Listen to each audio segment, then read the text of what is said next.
Sabi nila, you only see what you want to see. This is especially true sa case ng mga babaeng sobrang in love sa kanilang mister o boyfriend. Kaya kahit medyo pasaway na itong si lalaki, nakikita pa rin ni babae ay imahe ng isang perfect na lalaki. Oras na para gumising ka, Mars, at alamin ang mga ugali ni mister o boyfriend na dapat mong sitahin. At para naman sa single at still looking, listen up dahil baka mas patanyo rin ito habang nasa dating stage pa lang kayo. Ito, nakikinig na si Ace. Ito na. Ganito pa. Okay, ito. Trying to be a fixer instead of a listener. Most men hate listening to long conversations. Kaya imbis na intindihin ang sinasabi ni babae pag may problema ito, they automatically jump into giving solutions para matapos agad ang usapan. Naranasan ko yan. Bako, wow! Naranasan ko yan!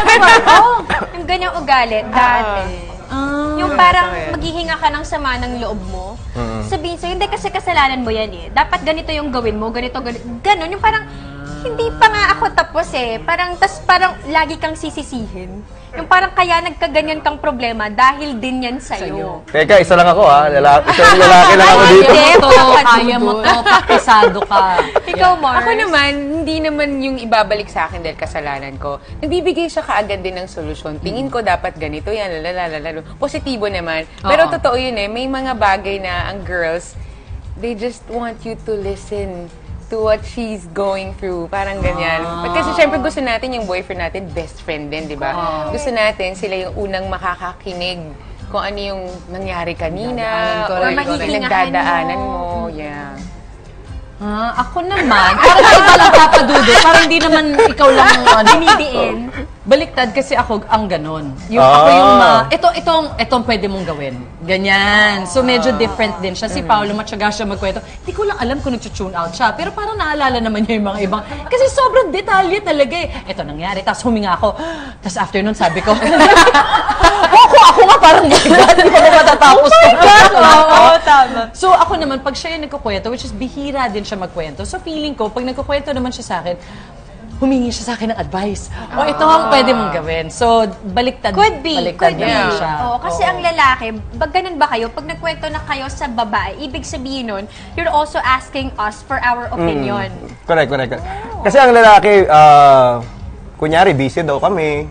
Marami kaming priority. So, minsan kapag may mga issues na ganyan, ang lalaki, ayaw nilang masyadong maboreche, yung salita ng salita. At pag nagbuhos ang lalaki sa babae, makinig na kayo kasi hindi na niya kaya. Yun na yung moment na talagang kailangan na ng isang babae makikinig sa lalaki.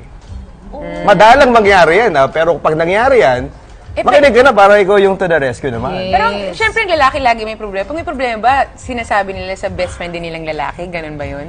Ang mga lalaki kasi, ang mga lalaki kasi talaga chismoso. Alam namin yan. Alam namin yan. Hindi lang sinasabi, pero may mga forum yan sa Facebook. Nasa nakangiti. May mga Viber messages kung ano-ano yung sinesend nyo. Tama. Oo nga. May mga gano'n. And minsan, pag hindi nila kayang sabihin sa iba, sila mismo nag-research. I don't know, this is based on my experience. Siyempre nakakaya, jahin naman. Ikukwento mo pa yung problema mo. So ikaw na lang yung magsusolve. Buti na lang may internet. Oo nga. O kaya sa magulang. Okay. Sa tatay, ng tatay. Oo nga naman. Interesting.